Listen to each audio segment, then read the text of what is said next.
All praise to the Most High. Know the vibes. Yeah, yeah. Gotta move in the spirit. Gotta move in the spirit.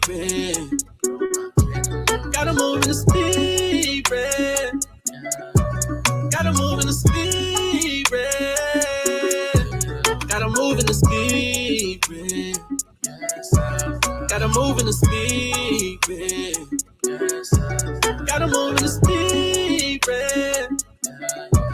Gotta move in the spirit. Yeah, yeah. The devil want all of me. Yes, I know that them demons be calling me, but I'm keeping my faith in the Most High God. I gotta stick to his policies, laws and commandments rehearsing, cause I cannot stand and be hurting. Yeah, how was they teaching us all of these lessons? Yeah, that was his plan with the curses. That's facts. Now it's time to stay bold in the truth. He gave me the vision, I go to the booth. I move with precision, I stick to the mission. My people don't see it, we show them the proof. Written in Deuteronomy. Look at the way that we live and fulfilling the prophecy. We just been down bad, it's a lot to see. Pray that I'm saving souls when he talk to me, yeah, yeah. I can't let this flesh get control of me. It's gonna block the blessings he's been showing me.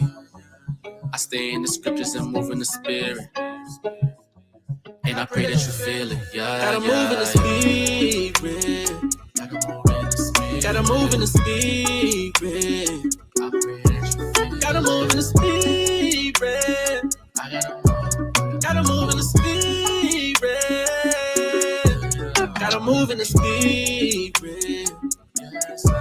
Gotta move in the spirit. Gotta move in the spirit. Gotta move in the spirit.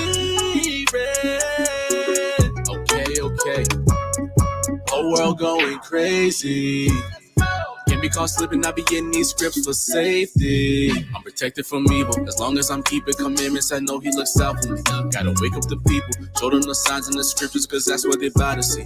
Last days, put my faith in the Most High, read the Bible from the front to the back page, I cannot backtrace. It's a marathon, gotta keep my feet on the move, making sure I ain't coming in last place. Gotta move with a purpose, bringing Jacob to the truth, cause it's urgent. We don't got long, so it's time to get it right now. Demons want smoke, better know it's on sight now. I can't let this flesh get control of me. It's gonna block the blessings he's been showing me. I stay in the scriptures and move in the spirit. And I pray that you feel it, yeah. Gotta move in the spirit. Gotta move in the spirit. Gotta move in the spirit. Gotta move in the spirit. Gotta move in the spirit. Gotta move in the spirit. Gotta move in the spirit. Gotta move in the spirit.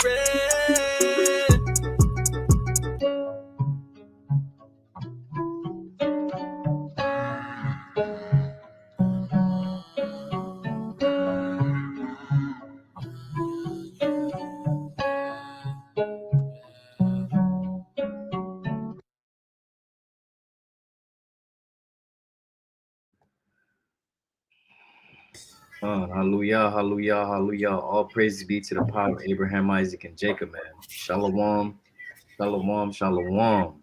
Welcome to another Wednesday Wisdom, right? We're talking about celebrating that genocide tomorrow, man. Right? You know, I know everybody in the live, everybody on the teaching, me, Asher, of course, got family members that are still celebrating the death and destruction of our northern tribe brothers, the Gad and the Reubenites. Right? We're gonna go into a little bit of history about it, you know, get a good refresher. We know they was destroyed, right? But we're gonna go into some specifics, right? We're gonna go into some specifics. But let me get the book of Colossians chapter 3 and verse 17 to start off. Oh, but first off, let me get a mighty shalom to Sister Naomi, Brother Don Israel, and Sister Dinah Yasharala. Good to see you. God, this is the book of Colossians chapter 3 and verse 17. And whatsoever you do in word or deed, do all in the name of the Lord Jesus, giving thanks to God and the Father by him. right? So everything we do in word or deed, we're gonna give all thanks, honor, and glory to Yahweh Bashem Yahweh Shai, who the word ignorantly calls Jesus Christ, Right. right? So I'm gonna start off first by putting this video because it's there's a lot of different when you go into the history of Thanksgiving, there's some folklores and stuff, and then there's some other what's the word? There's a bunch of different stories, right? But they all saying the same thing, that the Native Americans were killed, right, and destroyed, right? But we're gonna look at some stories and read out some stories, right? Sending out prayers all day tomorrow for the Most High to destroy this wicked kingdom. Yeah, man, it's wicked, But this is the thing, man. Like when you go to like your regular family member, right? They can't even see the wickedness, right? They're so blinded that they can't even see what's wicked and what's righteous, right? They can't tell which from which, right? When you ask your average Israelite that doesn't know they're Israelite what sin is, they won't even know what it is, right? That goes to show you that like everything is just like masked or hidden, right? To look like it's okay, whether it be righteousness or wickedness, right? A brother could be doing the most righteous thing in the world, but his mama who wicked don't look at that like it's regular. Oh, he just resting on Saturday. He ain't doing nothing on Saturday.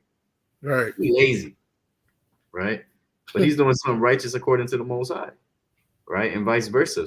All the family getting together, right? Got the turkey stuffed, right? With the green beans on the side, praying around it, right? It looks like a great thing. It looks like a righteous thing.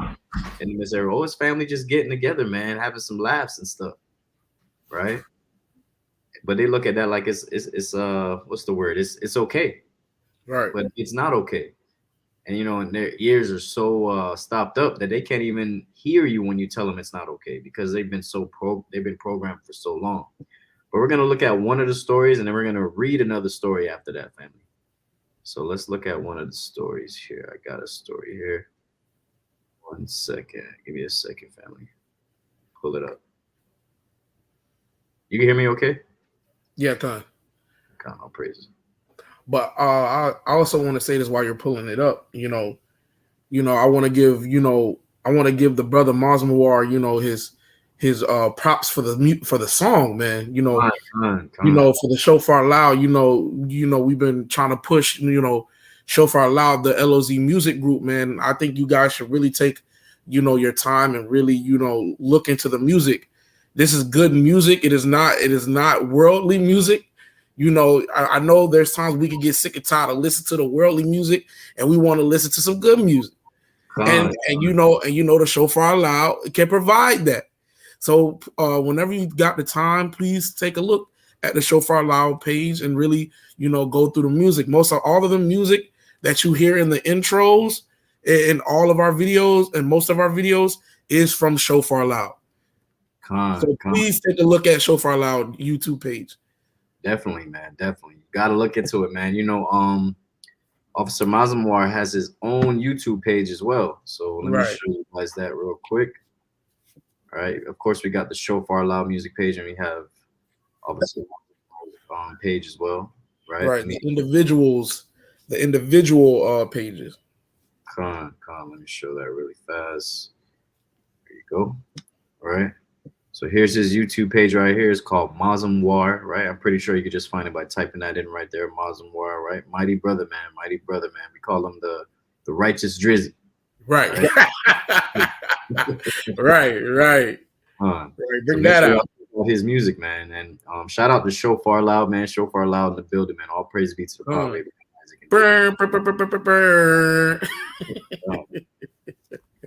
so let's get into this Thanksgiving or Thanksgiving because ain't no thanks being given on this day, man. Right. Thanksgiving. American schools generally teach a conventional story about the meeting of pilgrims and Indians that finished with an amazing dinner. The end. But there's more to the tale. This video will explain the events around the first Thanksgiving and how it's not the image ingrained in tradition. At the start of the 17th century, southern New England was home to a variety of busy communities within several confederations. These were the people of the first light, and they called their home the Dawnland. Political leaders were known as sachems and had been trading with Europeans for over 100 years before the Pilgrims. Relations soured only after deceitful Europeans kidnapped locals to sell as slaves. Permanent European settlement was impossible due to the already high population of native occupants. But in 1616, tradesmen introduced a disease to the Dawnland, whose inhabitants died in droves from a lack of immunity. In 3 years, up to 90% were wiped out in several confederations, including the... Dang, 90% was wiped out in 3 years, right? That's crazy, right? But we're gonna look into how did those Native Americans got there, right? Let's go to Second Esdras real fast. Con. Second Esdras.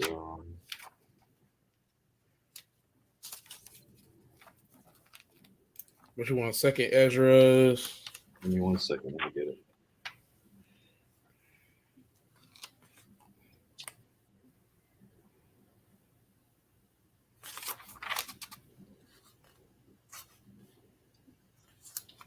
Um, 13 and 45. 1345.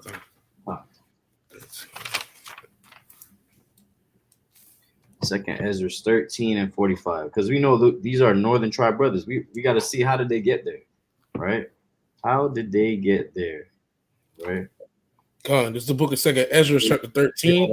Salak, because they said that Christopher Columbus discovered America, discovered these places, but there were people already there, right? Right. So, Con, start at verse 40. Start at verse 40. Con. This is the book of Second Esdras, chapter 13, and verse 40. Mm-hmm. Those are the 10 tribes which were carried away prisoners out of their own land in the time of Ozee, the king, whom Salmanasar, the king of Assyria, led away captive, and he carried them over the waters. Right. So slavery has been around with the children of Israel forever. Right. That's why Jeremiah asks, is Israel a homeborn slave? Is that what we was created for? Just to be in servitude to other nations all the time? Right. So keep reading that, family. Come.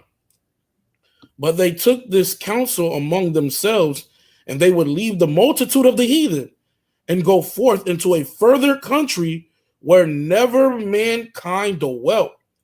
Right. And this is that further country, right? America, where never mankind dwelt. Right. They went to the west, right? And why did they go there? Keep reading out. That they might keep their statutes, which they never kept in their own land. Right. So they did this just to keep the Most High's laws. Right. Would you travel all the way to Asia just to keep the Most High's laws? Right. You see how zealous they were? Right. They weren't able to keep it there with the king of Assyria. So they decided to go to another land where never mankind dwelt just to keep the Most High's law. You have to have a bunch of zeal to do something like that. Right. Obviously, we know they didn't keep it to a certain extent because they started following after the animals and following after the stars and doing those. They started doing those human sacrifices on top of those pyramids. Right. I don't know if y'all ever seen the movie Apocalypto.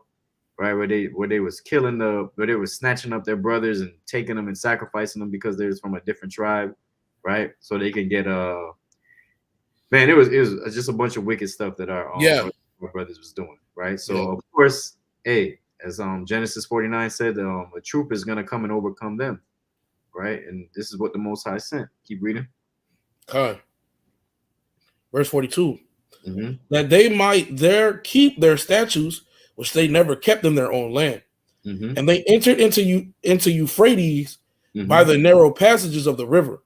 Mm-hmm. For the Most High then showed signs for them and held still the flood till they were passed over. For through the country there was a great way to go, namely of a year and a half. Right, so they were out at sea for a year and a half, but they weren't just out at sea for a year and a half. Of course, they stopped certain places, but it just knows that they were on the go for a year and a half. Right, because when you look at their trail and the way that they took, when you look at a map, there's a bunch of different coastland that they went around too. Right, so go ahead.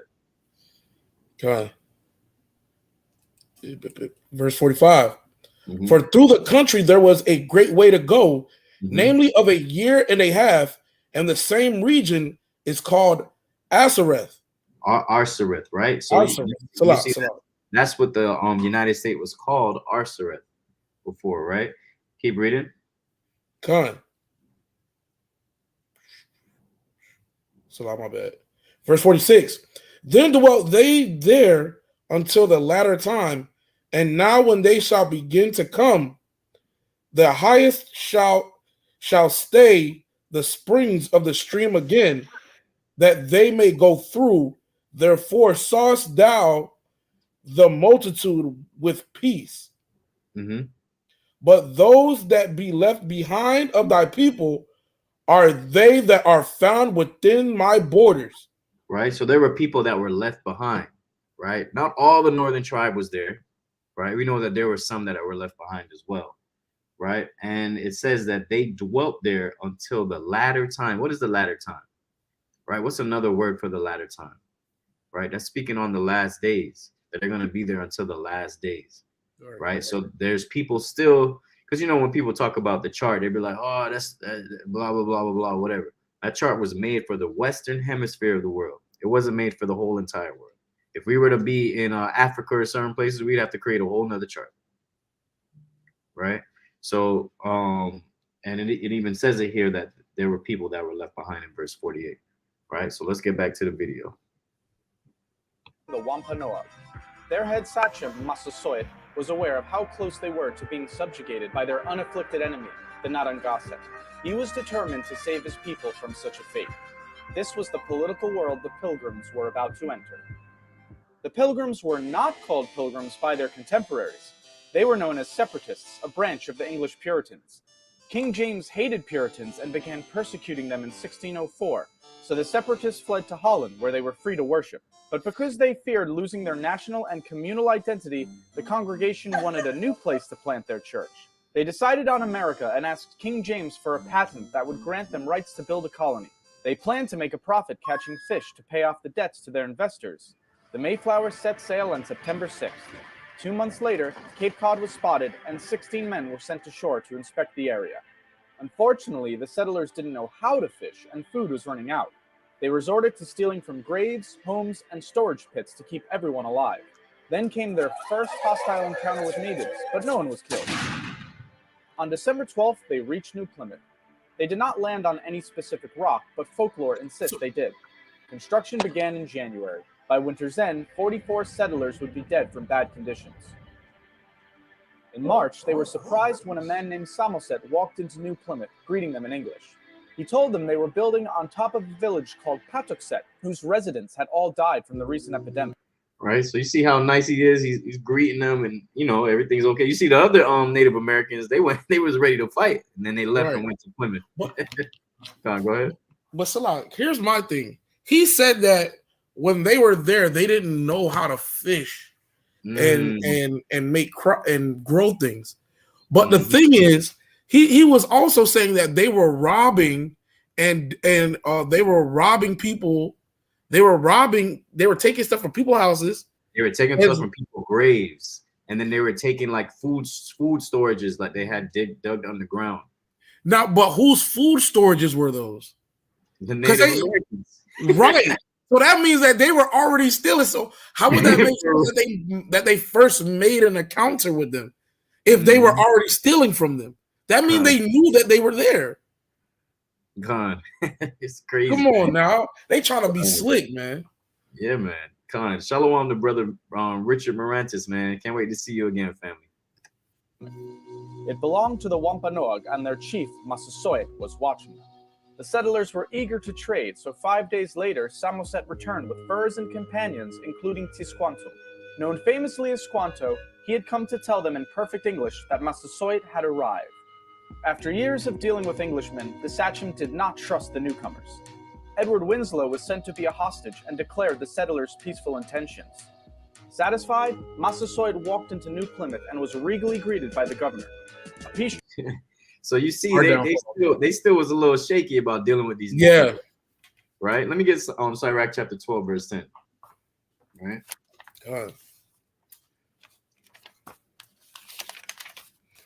God. This is the book of Sirach, chapter 12 and verse 10. Never trust thine enemy, for like as iron rusteth, so is his wickedness. right? When you see a bright and shiny metal object, you don't know that it's gonna rust soon, right? It looks cool, right? You want to have it in your hand, right? But if you leave it out in the sun too long, it starts to rust, right? Because the sun show all that light, right? When the sun show all that light, it takes away. You can start to see the darkness on that shiny object, man, right? And our Northern Tribe brothers seen that, and you know, they seen that shiny object, man, and they thought it was going to be nice to them, right? Because look how they meeting him. They greeting him nice. You seen the guy came in the image. He came coming with peace, right? You had a precept, right? Yeah. You can even go down to verse 11.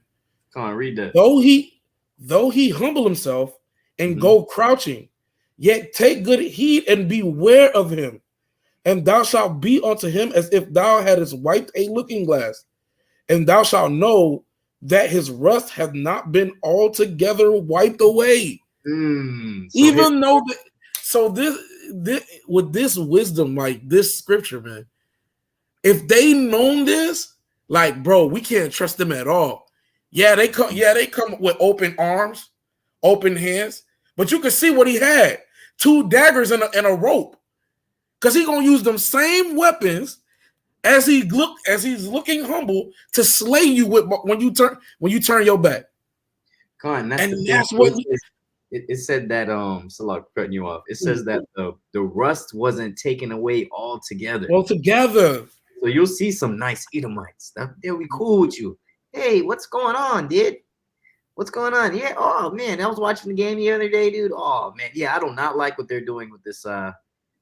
Whatever they talking about, man. Right. They're only with you, right? But just know that there's a little bit of rust in there, right? Always, it's always going to be there. That rust is never going away, and that's just the spirit that the Most High made them with, right? That's just the spirit.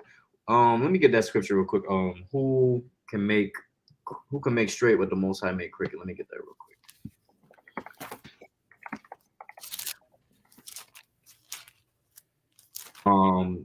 Ecclesiastes 7:13. God.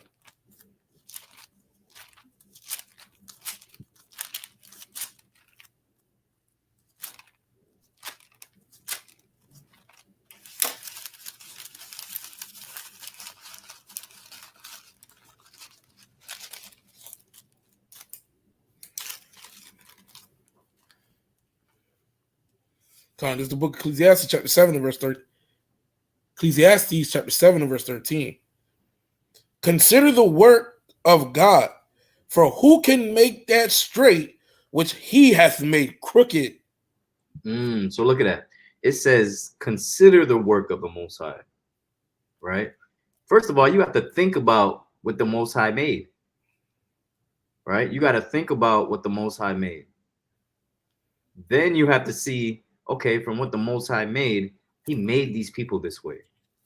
So how am I trying to make them straight? How am I trying to see them straight through my eyes if the Most High already made them to be crooked? At that point, you're trying to say that the Most High, you could change the work of the Most High if you're trying to make somebody straight, right? They should have stopped at the commerce. They should have did commerce with them, and that's it. Right. But now they're trying to build relationships with them. Oh, we can help you do this. We can help you do that. Right? Come on. So let me go back to video, unless you had some, Mark.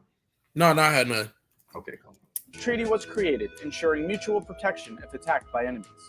With the help of Squanto, New Plymouth settlers began to fare better.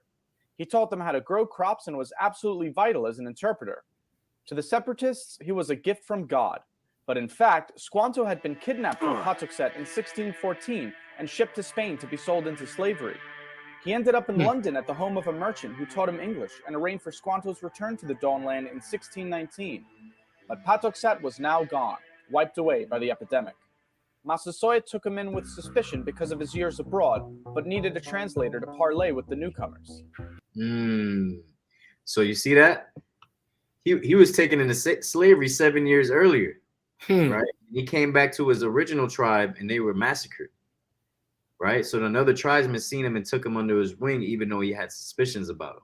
Yes, right. Pretty much being that translator, or pretty like he say, the translator. The mediator between the two. He eventually sent his warrior Hobamok to live among the settlers and keep an eye on Squanto. By fall, the settlers had a bountiful harvest and a feast was held to celebrate.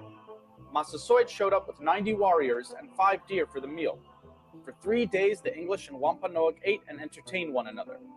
This was the famous first Thanksgiving children learn about in school. However, the word Thanksgiving would not have been used by these settlers to denote a harvest feast. For Puritans, a day of Thanksgiving was a day of fasting while giving thanks to God in prayer. But the story of Pilgrims and Indians does not end here. During New Plymouth's first year, Squanto had been up to something. Realizing his substantial power as the only English speaker of his people, he conceived a plan to overthrow Massasoit. He persuaded locals he could command the English to make war or peace at his will. Hobomok was suspicious of Squanto and warned Governor Bradford. Soon enough, they discovered Squanto's plot and informed Massasoit, who was furious. He demanded Squanto be handed over for a swift execution. Bradford refused. The interpreter was too valuable to give up. But according to the treaty, Squanto's life belonged in the hands of his sachem.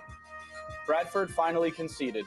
He was about to hand over Squanto when an unidentified ship appeared. The alarm it caused delayed Bradford and worried Massasoit's envoys. Angered and impatient, they left. The ship carried 60 Englishmen planning to build a colony near Boston. They abused the Massachusetts locals, initiating a conspiracy to kill the colonists. Yeah, Zama? No. Okay, go on. Warned about the plot, New Plymouth's leaders launched a preemptive strike to save their impudent countrymen. It brought peace for a time. In that time, more Puritan settlers arrived, soon outnumbering the natives. And while the Pilgrims' treaty with Massasoit lasted until the sachem's death, other Puritans were not concerned with such alliances. Their fanatic religious principles ensured no peace between the two cultures could last. To Puritans, Native Americans were the other, wild, savage, godless. With such an ideology, the outcome was inevitable. If they did not convert to Christianity and surrender their cultural identity, they had to be eliminated. If they didn't what? Bow down to their idols, pretty much. If they did not convert to Christianity, they were considered Indians or savages. Right? So we know this, man, this Christianity thing runs deep, man. Right? And then a lot of our people have been overcome. Shoot, we were all overcame at one point. Right? I remember being in them churches, man. Right? And that's a product of this happening over 400 something years ago. Yeah, man. That's crazy, man. Like you think that the Native Americans didn't have to go through it. They thought we all went through it together, man. Same concept, just in different ways, right, in different time periods, man. And what make it bad, like you say, using the church. At one point in time, my family owned a church. and they had white Jesus on the front of the pulpit with open arms like this. So imagine and didn't learn a single thing while I was there. This is the destruction. This is what you call the destruction of our people for not keeping the law, statute, commandments of the Most High. This is prime example of it. Come on. 1 second. Give me a second. Come on, I got you. The first Thanksgiving was a brief moment of harmony between two worlds, but sadly it was short-lived. The capitalist opportunities the Dawnland presented, combined with zealous puritanical beliefs, were incentive enough to wipe away the native inhabitants. There is nothing wrong with sharing a feast of thanks with loved ones, but remember the true events that started the holiday, and not the fairy tale. See, but he said there's nothing wrong with celebrating it, but remember the truth. No, I'll say there's something wrong, man. Right after seeing this, because you got to know, man, the amount of Native Americans that were killed is crazy. It started out, I think it was they had over like 80 million there, and then at the end of everything, they were left with 236,000. Right, so that's literally a genocide, right? That's worse. That's worse than the fake people over there, right? What they supposedly went through, right? So I have something else I want to show you guys. Give me a second. Let me. You can see this, family. All right, come. Let me know if you can see this, Asher. Con, I can see it. Okay, Con. All right, Con. Con, So I'll I read want it. to. All right, Con, go ahead. Cause the National Day of Mourning. Since 1970, Native Americans have gathered at noon on Coles Hill in Plymouth to commemorate a National Day of Mourning on the U.S. Thanksgiving holiday. Many Native Americans do not celebrate the arrival of the Pilgrims and the other European settlers. To them, Thanksgiving is a reminder of the genocide of millions of their people, the theft of their lands, and the relentless assault on their culture. Participants in National Day of Mourning honor Native ancestors and the struggles of Native people to survive today. It is a day of remembrance and spiritual connection, as well as a protest to the racism and oppression which Native Americans continue to experience. Erected by the town of Plymouth on erected by the town of Plymouth on behalf of the United American Indians of New England. Right. So that's in New England right now. Right. So we see that, man. We see that, man. I don't think anybody can name me one so-called holiday that's not rooted in wickedness, right? And there's so many stories about the Native Americans and what they went through on this day tomorrow, on the fourth Thursday of every November, right? So if we know these things, man, we got to do better, family, right? You know, your family may have came in town and they want to see you. Ain't nothing wrong with that. Go see your family member, right? But don't partake in their wickedness, man. Right? If anything, you can give them information about it. You know, see your family member. That's it. But don't partake in the wickedness, right? Or you may partake in the things the Most High have in store for them for partaking in that wickedness, right? Let me get Colossians 2:8. God. Colossians 2:8. Right? We're celebrating the victory that Esau made over our brothers, right? And we have to stop, man. Right? America says to remember this and remember that. How about we remember the genocide of 77 million Native Americans? Right. Right? The How book of about Colossians. they want you to remember all these different things, but they don't want you to remember the 400 years of slavery. They don't want you to remember the 77 million that died. They don't want you to remember the children that's being kidnapped and taken up until this day. Right? They don't want you to remember. They don't want you to remember George Floyd and knees being put on people's neck and our people being shot down in the middle of the street to this day. Right? Our people are getting massacred right now. Yeah. People are locked up in cells and going through all kind of foolishness right now and mental illness going on in those cells, man. Right? And they don't want you to remember none of that. Right? But they do want you to remember that Christmas tree. They do want you to remember that turkey. Right? Even that turkey itself, man. That turkey is a representation of the chief. Right? That's why you have the little feathers on the turkey. They would take the feathers off and mock the chief with that turkey when they made that meal, man. Right? So that's what y'all really need to remember as the saints of the Most High, family. Go ahead, Ash. It's like it just shows. Honestly, it just shows the what is it? The gruesomeness or the savagery of these other nations, how they do not like us whatsoever. We want to join with them, but they're actually against us. And it shows through time and time again that we should know that we shouldn't be with them. We shouldn't be joining hands in hands with them, because each and every time we have decided or chosen that, it has been nothing but hell for us and heaven for them. Because they know through the Most High, He's blessed us.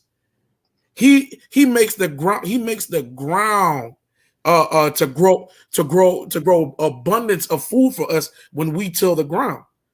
He's the one that supplies us with everything. So they know that if they use us or have us in the midst of them, that they will continue to be able to leech, to rape, to rob, and spoil us over and over and over again, while we in our minds are trying to be equal with them. Con. Actually, I have a precept for that. Let me get Con. Judith 5:20. Con.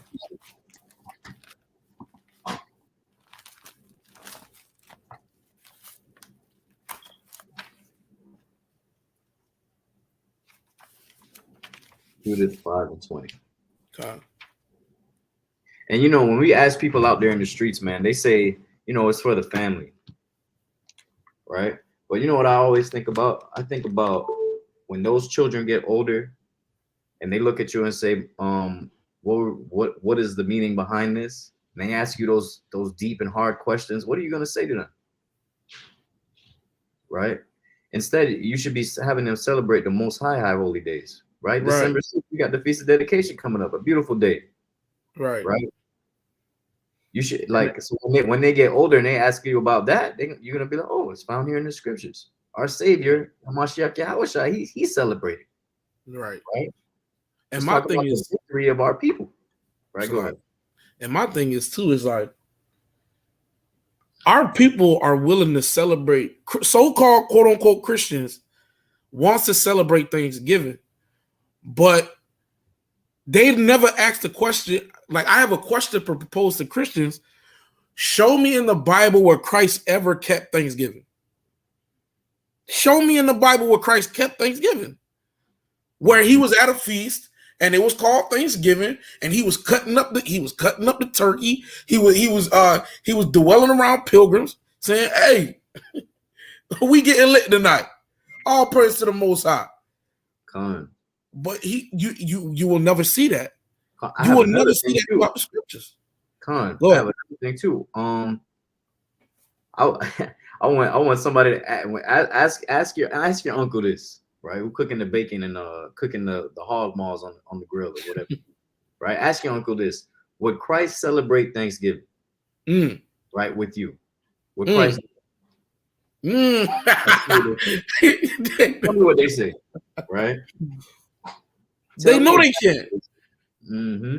They know the answer to that question, because people gonna be getting drunk out their minds. People gonna be. I guarantee you, some family members gonna be fighting tomorrow, all because of drinking alone.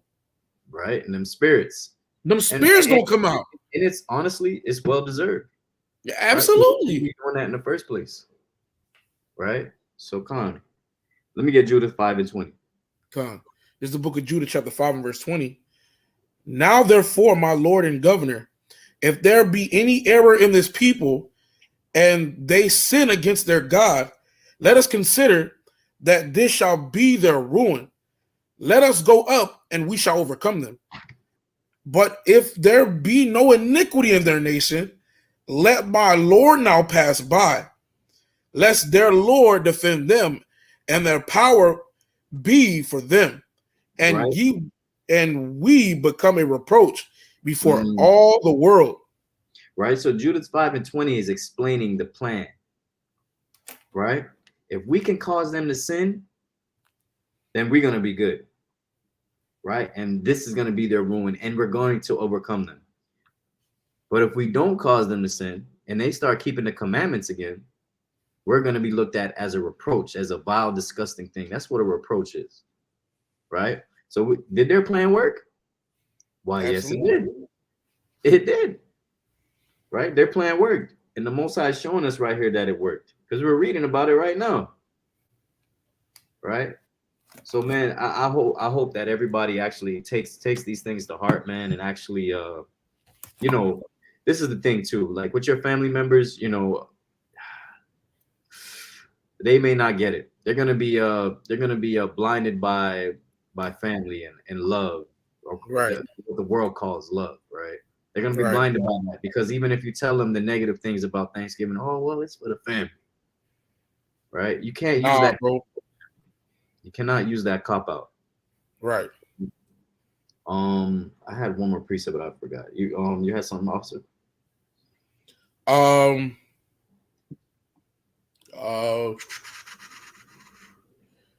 was gonna go to Colossians, but you already pulled it. You didn't even read it though, so we can read it. Let's go to Colossians 2 and verse 8. Yeah, come. because we know that, Christianity, we know through wisdom, knowledge, and understanding of the scriptures that we should not be so easily bamboozled by these people. We should know that we should not be celebrating these man-made holidays because why? They're man-made. Each of these quote-unquote holidays are man-made. And and I also wanted to address this too. The disrespect of the other nations to say Thanksgiving, Thanksgiving for everything you gave us. Thank you for that. Thank you for showing us how to make our own food. Thank you for showing us how to catch deer. Thank you for showing us how to till the ground. But now we're gonna kill you off. We're gonna take your land too, and we're gonna own the skies that you own, the waters. All of it is gonna belong to us. Thank you very much. And the disrespect that they can do that, the gall, the brazenness that they can do that is absurd. Let me get First Maccabees 1:11 real quick. Con,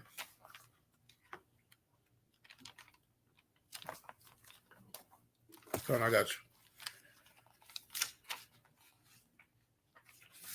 It's the book of First Maccabees, chapter 1 and verse 11. In those days when there out of Israel wicked men who persuaded many, saying, let us go and make a covenant with the heathen that are about us. For since we departed from them, we had much sorrow. Right? So this is how our people live, man. They said, man, I'm not going to be happy if I don't celebrate these things. Right? You don't understand that the covenant you're going into by celebrating these holidays, right? Year by year, right? You're making a contract with the heathen by doing these things, right? It may not be in writing, you may not see it, but that's what's going on, right? And our people have it in their spirit that if we don't celebrate these things, there's going to be much sorrow, right? So we got to remember that, man, not to don't be sad about these things, because the Most High gave us replacements. He gave us better and righteous replacements to replace these wicked holidays. Right. Beautiful high holy days. More days that are, it's not even just a single day. There's only I know about new moon is a day. What else? Day of Atonement is only a day. But everything other than that is 2 days and longer. A week. We have our holy days that's literally go back to back, where it's almost to the point you oh brother, we got new moon coming up, but we just got done with Feast of Tabs. I'm tired. You too exhausted to even enjoy a new moon, man. Con. But go ahead. But this is why we have to move in the spirit of wisdom, because we know that some brothers and some sisters are gonna be around family members. It's almost gonna be inevitable. They're gonna come to the house. They're gonna try to cook food. They're gonna try to dwell. They're gonna try to dwell together in the name of Thanksgiving, even though some may not be not doing it in the name of Thanksgiving, but still will be. You know what I'm saying? I'm not participating, but I'm just here. You know what I'm saying? They call gotta walk in wisdom. Friendsgiving now. Right. Friendsgiving, yeah. But we know we got to walk in wisdom. Let me get the book of Colossians chapter 2 and verse 8 first, because we still haven't brought it out yet. Colossians 2 and 8. I got you. This is the book of Colossians chapter 2 verse 8. Beware lest any man spoil you through philosophy, vain deceit, after the tradition of men. Go ahead. After the rudiments of the world. Now we know that we should not be we got to look out to be beguiled or made a fool to follow after philosophies in vain deceit. Thanksgiving is a vain deceit. You want to dwell together. You trying to be there for the sake of family, but you have to keep in mind who's more important, the Most High or your family. At the end of the day, who's more important, Yahweh and the Most High, Yahweh who got put on the cross to give you a chance to get right, or your family, who may never, some of them will never get on the cross to make sure that you are right, to make sure you good. You know what I'm saying? So we have to be very mindful. We can't be caught up in the foolishness of this world, but we should be chasing after the things of the world to come. We should be chasing after the kingdom, not after this world. This is not our kingdom. This is not our place. This is not our place of rest. You know what I'm saying? That's so right. Let me get Colossians 2:1.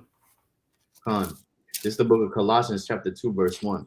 For I would that ye knew what great conflict I have for you, and for them at Laodicea, and for many as have not seen my face in the flesh, that their hearts might be comforted, being knit together in love, and unto all riches of the full assurance of understanding, to the acknowledgement of the mystery of Yahweh, and Father, and of Hamashiach. Verse 3. This is the point. In whom are hid all the treasures of wisdom and knowledge. In whom are hid all the treasures of wisdom and knowledge. We should be chasing that. We shouldn't be chasing Thanksgiving. We shouldn't be chasing the foolishness of this world. You know what I'm saying? This is a thing that we should be constantly searching for, because there's gonna be a time they're gonna see them fringes and they gonna ask.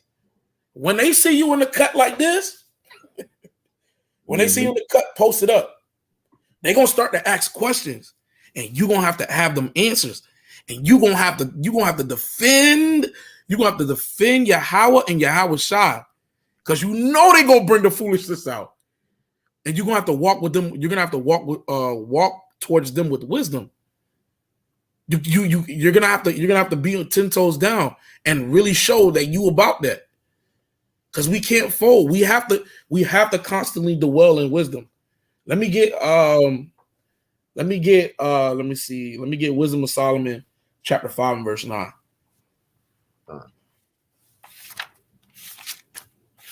This is the book of Wisdom of Solomon, chapter 5 and verse 9.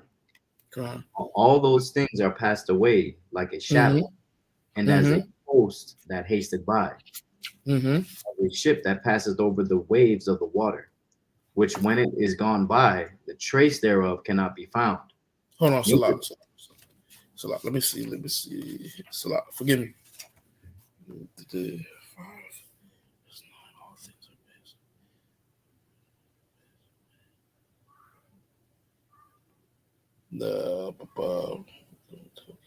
No, that's not it. That's not what I want.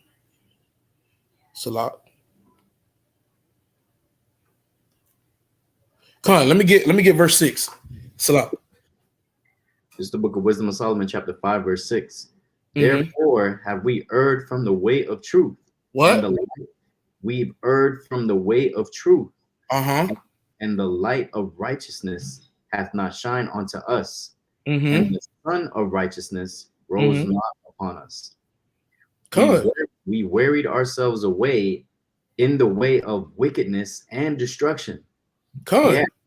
We have gone through deserts where there lay no way, but as for the way of the Lord, we have not known it. We have walked away from life, and we walked into death. We get wearied. There's weariness and destruction. Every time we decided to dwell with these holidays, Salah. Every time we decide to step and say, you know what, I'm gonna celebrate Christmas, weariness and destruction came upon us. Let me celebrate Thanksgiving. Weariness and destruction came upon us. Let me celebrate Labor Day, Veterans Day. Let me celebrate Christmas, New Year's, Valentine's Day. Destruction was upon our heads each and every time. And even in the Psalms that everybody knows, Psalms 23, it's David talking about walking through the valley of the shadow of death. What's that valley that he's walking through? That death is everywhere, right? Right, it's talking about the same thing Wisdom of Solomon chapter 5 is talking about. Right? It's all around us, man.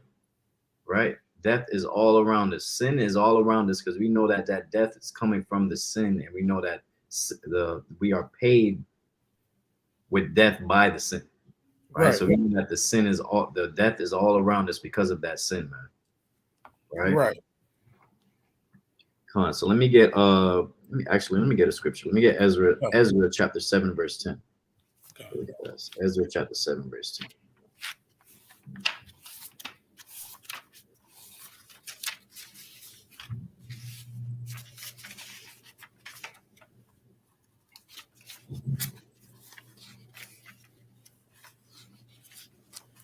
You want in the Apocrypha or Ezra?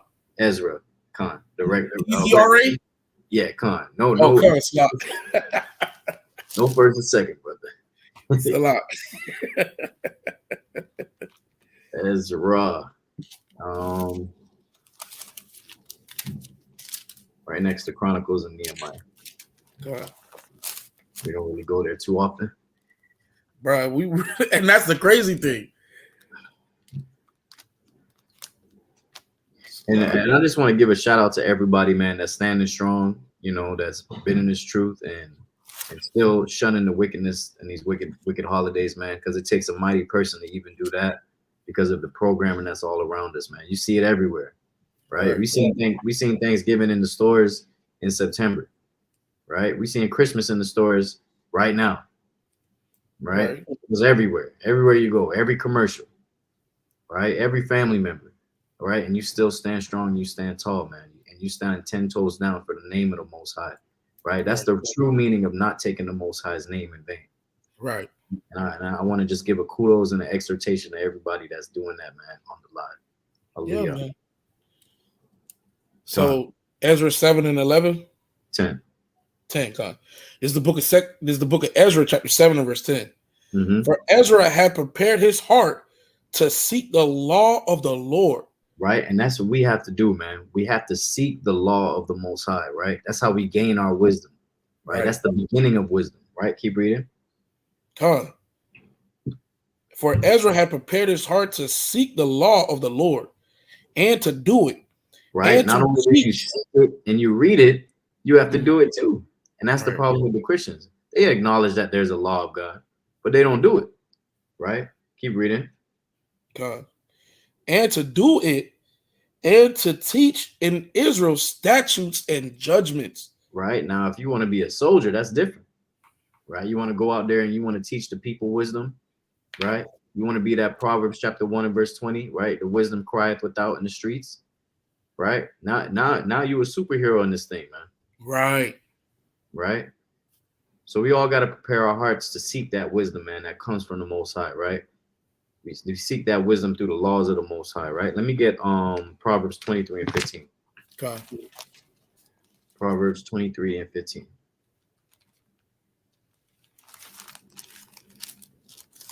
This is the book of Proverbs, chapter 23, verse 15. Mm-hmm. My son, if thine heart be wise, my heart shall rejoice, even mine. Right. So if your mind is wise, man, you make the Most High rejoice. Right. Right. You make him happy. Right. And what greater thing is what's better than making the Most High happy? Nothing. Right. Let me get Isaiah 34 and 16.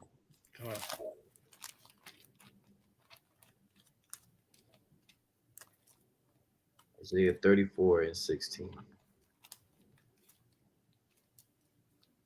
This is the book of Isaiah, chapter 34, verse 16. Mm-hmm. Seek ye out of the book of the Lord and read.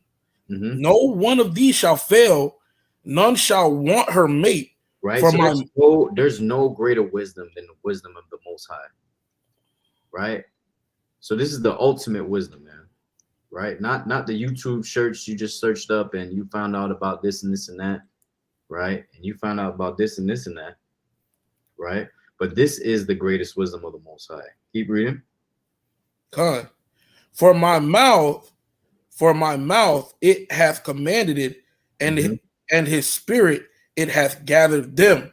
Right. And what greater thing it is, man, than our people actually gathering together, man, without the fighting and the foolishness.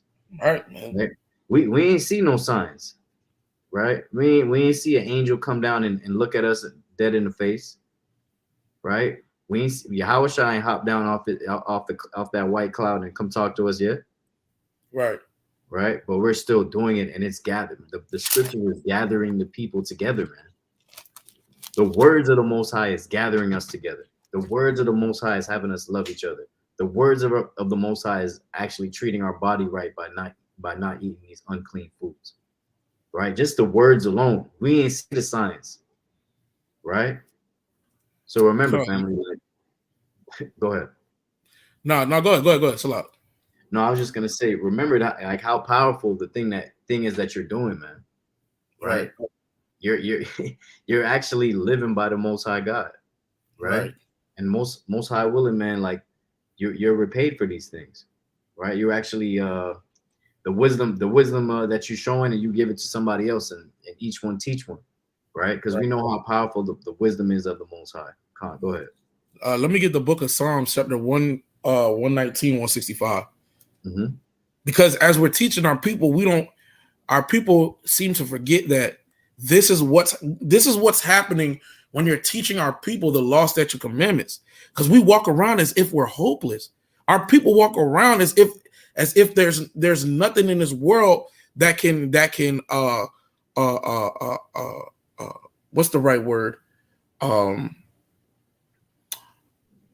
To aid or heal them from this wicked world. Because as I was looking, like prime example, as I was looking at we was at Classics, right? I'm looking at all these people, and this thought came into my head, and I was realizing that all these people here are trying to escape from what exactly?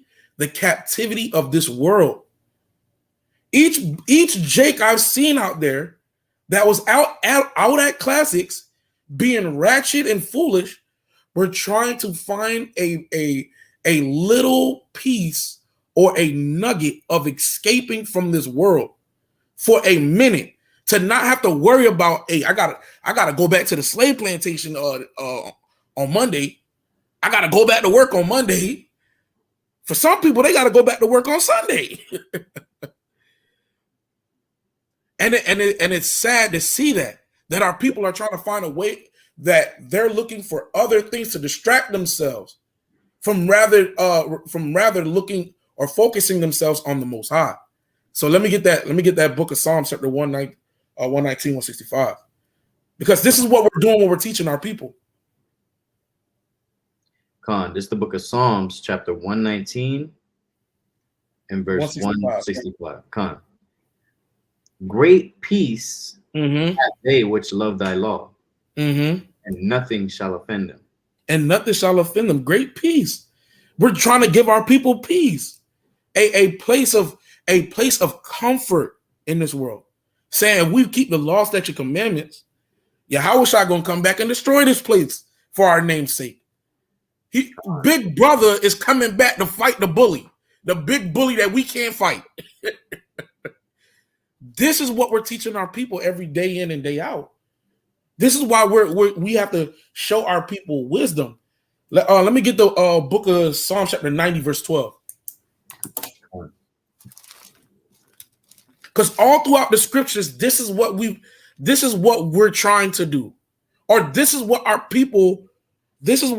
the prophets of the Bible were doing for our people. Let me get the book of Psalm chapter 90 and verse 12. This is the book of Psalms, chapter 90 and verse 12. So teach us to number our days. We may apply our hearts unto wisdom. To what? Unto wisdom. Unto wisdom. Teach us to number the days and apply our hearts to wisdom. This is what we're trying to do. Teach our people to apply themselves to wisdom. But what is wisdom? Because we doing Wednesday wisdom, right? This is Wednesday wisdom. So what is wisdom according to the Bible? Let's get the book of Psalms, chapter 111 and verse 10. Y'all need to put an asterisk on this one, because this is wisdom. Con. And Othnael Bon Yasharala Shalom, family. Good to see you, King. Psalms 111, verse 10. The Come on. fear of the Lord is the beginning of wisdom. Uh-huh. A good understanding have all they that do his commandments. That do what? His commandments. Uh-huh. His praise endureth forever. And his praise endure forever. This is our wisdom. This is how we get right. By doing the law, statute, commandments of the Most High and applying it. Because we'll find peace. We'll understand that Christmas ain't and Thanksgiving ain't for us. Christ never celebrated it. All the other prophets didn't celebrate Thanksgiving. So we shouldn't be doing it at all whatsoever. And let me get the book of Colossians chapter 1 and verse 28.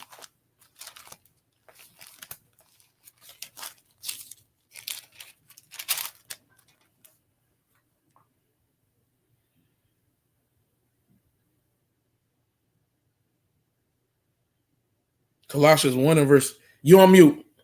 You on mute, brother. This is the book of Colossians chapter 1, verse 28. Uh-huh. Preach, warning every man. Uh-huh. Teaching every man in all wisdom. In what? And teaching every man in all wisdom. In all wisdom concerning the law, statute, commandments of the Most High. This is what we're supposed to be doing. This is what you're supposed to be doing when you at Thanksgiving. Teaching our people the law, statute, commandments. Letting them know that Thanksgiving is not for our people and it do not benefit us. Because if we celebrate Thanksgiving, we're being, I consider that being selfish. You're being a selfish person. You're saying to hell with all our forefathers that celebrated Hanukkah and celebrated Feast of Tabs. You're saying to hell to all those slaves that were getting raped, robbed, and murdered and killed every single day, that had no hope, that was having PTSD and trauma. You're saying to hell with Emmett Till, Sandra Bland, and all these other people. Even Christ, you're saying to hell with. When you're celebrating Thanksgiving, that's not concerning towards wisdom. That's not wise to do. So we have to walk in wisdom, and we constantly got to look for the Most High. Read through the scriptures. We should be almost fiending for the scriptures. We should be like crackheads. Right? We should be almost like, hey man, I ain't read a precept in about an hour. I need that. I need that fix. I need to read a precept. We should be fiending for the scriptures. Let me get that. Hold on. It's Iraq. Let me see. Let me get that in Iraq.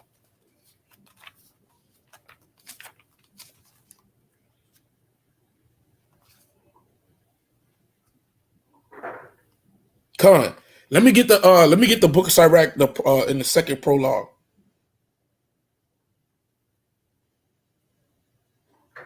The second prologue? Yeah. The prologue of wisdom of Okay. Yahushua, the son of Sirach. Okay, come. I would say start down at, let me see.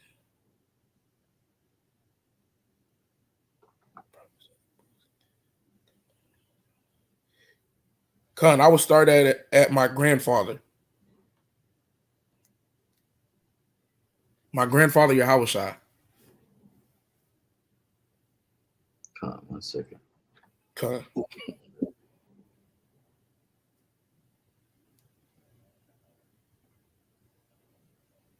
Where it says both by speaking and writing, my grandfather Yahushua, or I'll read it. I'll read it. My grandfather, this is the book of Sirach, the prologue of wisdom, the wisdom of Yahushua, the son of Sirach. My grandfather Yahushua, when he had much given himself to the reading of the law and the prophets and other books of our fathers, had gotten their good judgment, and was drawn on also himself to write something pertaining to learning and wisdom, to the intent that those which are desirous to learn and are addicted to these things might profit much more in living according to the law. So basically, the whole book of Ecclesiasticus is meant for people who are addicted to this Bible, who's addicted to the word, who wants to gain more wisdom. Sirach is where your mind should be at. We should be looking at, and through all the other prophets. So we have to be, so according to this prologue, we should be almost addicted to the scriptures for wisdom, because our wisdom is our defense. Wisdom keeps us safe. Let me get the book of Ecclesiastes 12 and 2 and 11.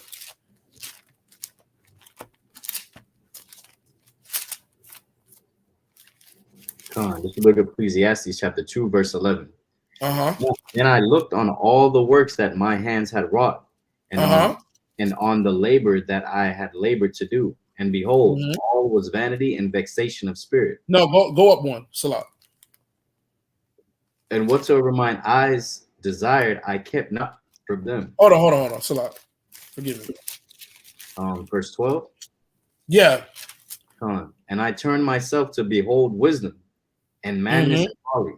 For what can the man do that cometh after the king, even that which hath already been done? No, that's not it. Salah.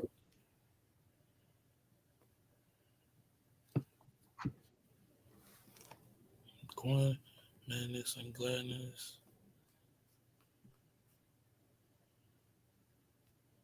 No. Hold on, Salah. What does it say? For money is a defense and wisdom is a defense.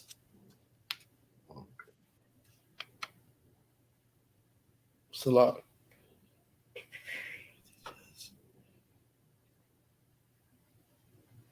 I don't know how I broke that. But let me get I got you. It's 7 and 12. Khan the water. I was like, why? 7 verse 12. Salah. Ecclesiastes chapter 7, verse 12.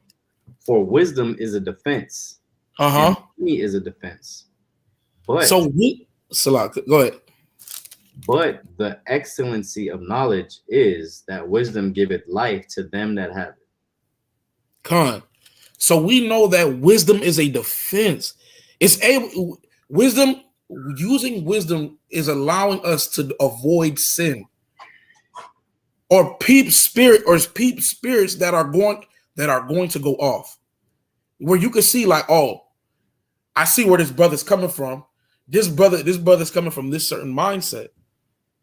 When we have wisdom of the law, statutes, and commandments, we know how to properly navigate through this life, how to deal with one another, how to deal in a boss-like situation, how to even deal with a discourse of or contention against one another. How do we operate in a righteous standpoint?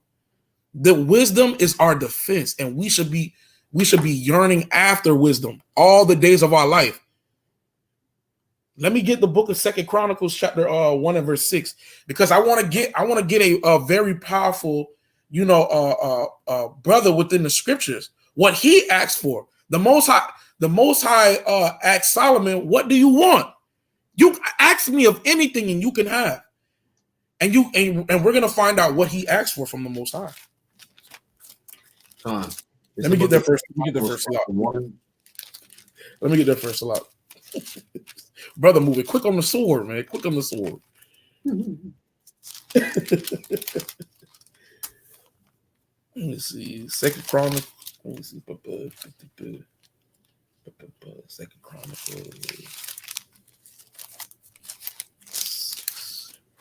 Sorry, my pages are still kind of jacked up from classics.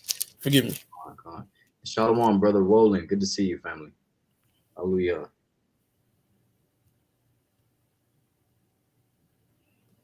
You want verse 7? 2 Chronicles 6 and verse.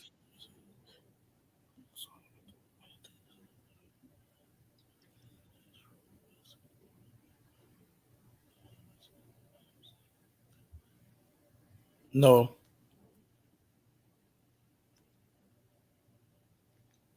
Yeah, So verse 10. It's verse 9. You could do verse 9 too, yeah. But the point is at verse 10. Let me get that. This is the book of 2 Chronicles, chapter 1 and verse 10. Uh-huh. Give me now wisdom and knowledge, that I may go out and come in before this people. For who can judge this thy people that is so great? And the Most High said to Solomon, Go ahead. No, go ahead. Because this was in thine heart, and thou hast not asked riches, wealth, or honor, nor the life of thine enemies, neither yet hast asked long life, but hast asked wisdom and knowledge for thyself, that thou mayest judge my people, over whom I have made thee king. Wisdom and knowledge is granted unto thee, and I will give thee riches and wealth and honor, such as none of the kings have had that have been before thee, neither shall there any after thee have the like. The Most High, he asked the Most High to bestow upon him wisdom, knowledge, and understanding, so he may judge properly Israel. And because he chose wisdom, knowledge, and understanding, the Most High bestowed upon him everything. He gave him everything because he decided to dwell with the words of the Most High and keep his commandments, so he may properly judge Israel in the righteous way. So if he asked for those things, we should be asking the same thing for the Most High. We should be asking for wisdom, knowledge, and understanding, because if we get those, everything else will fall in line for us. So we shouldn't be asking, Lord, please, please give me an extra $1,000 on my check every 2 weeks or every week. Lord, please help me find the real. No, you should be asking the Most High to bestow upon you wisdom, knowledge, and understanding. So when you do get a wife, you're able to deal with her in a righteous and proper manner.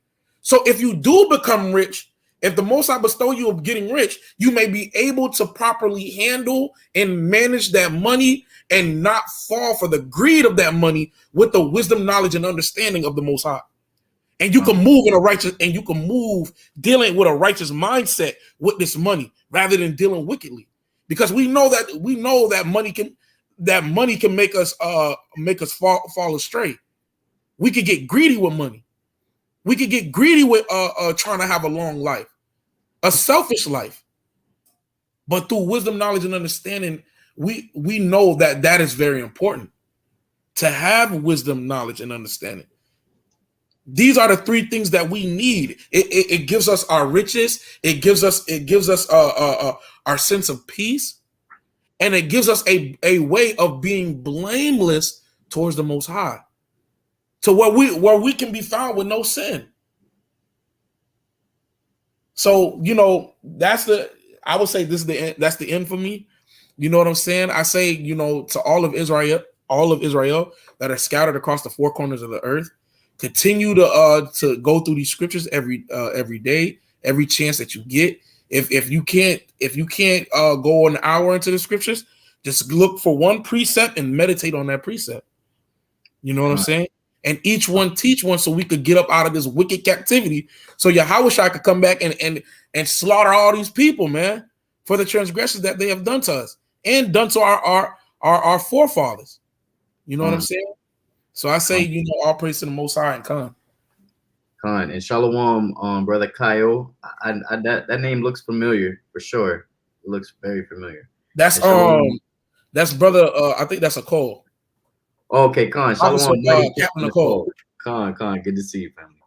All right, Ecclesiastes chapter 12, verse 13. Let us hear the conclusion of the whole matter. Fear the Most High and keep His commandments, for this is the whole duty of man. For this is the whole duty. Shall bring every work into judgment, with every secret thing, whether it be good or whether it be evil. Right. So remember that, family, man. Stay strong, man, and endure until the end. Remember, this is not a race. This is a marathon, man. And stay strong, Kings. Right. Be that cross country runner. Don't be Usain Bolt. All right. Right.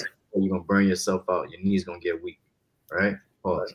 Right. All praise be to the power of Abraham, Isaac, and Jacob. Shalom, family. Hallelujah. And we're going to end it off with the powerful, powerful officer, right? Moving in the spirit. Hallelujah. Yeah. All praise to the Most High. Know the vibes. Yeah. Gotta move in the spirit. Gotta move in the spirit.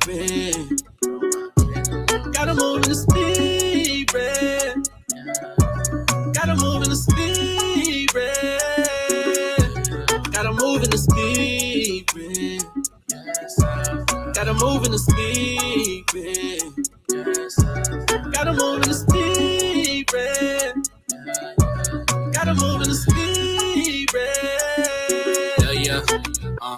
The devil want all of me. Yes, I know that them demons be calling me, but I'm keeping my faith in the Most High God. I gotta stick to his policies, laws and commandments rehearsing, cause I cannot stand to be hurting. Yeah, how was they teaching us all of these lessons? Yeah, that was his plan with the curses. That's facts. Now it's time to stay bold in the truth. He gave me the vision, I go to the booth. I move with precision, I stick to the mission. My people don't see it, we show them the proof. Written in Deuteronomy. Look at the way that we live and fulfilling the prophecy. We just been down bad, it's a lot to see. Pray that I'm saving souls when he talk to me, yeah. I can't let this flesh get control of me. It's gonna block the blessings he's been showing me. I stay in the scriptures and move in the spirit, and I pray that you feel it, yeah. Gotta move in the spirit. Gotta move in the spirit. I pray that you feel it. Gotta move in the spirit. Gotta move in the spirit. Gotta move in the spirit. Gotta move in the spirit. Gotta move in the spirit. Gotta move in the spirit.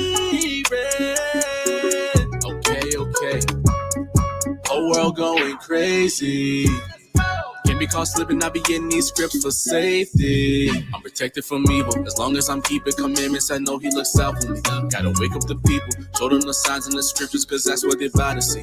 Last days, put my faith in the Most High, read the Bible from the front to the back page, I cannot back trace. It's a marathon, gotta keep my feet on the move, making sure I ain't coming in last place. Gotta move with a purpose, bringing Jacob to the truth, cause it's urgent. We don't got long, so it's time to get it right now. Demons want smoke, better know it's on sight now.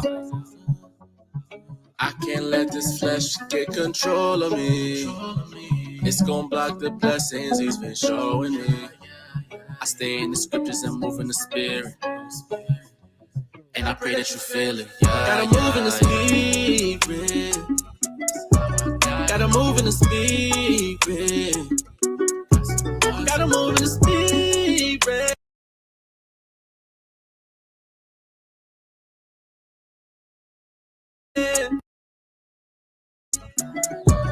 Gotta move in the spirit. Gotta move in the spirit.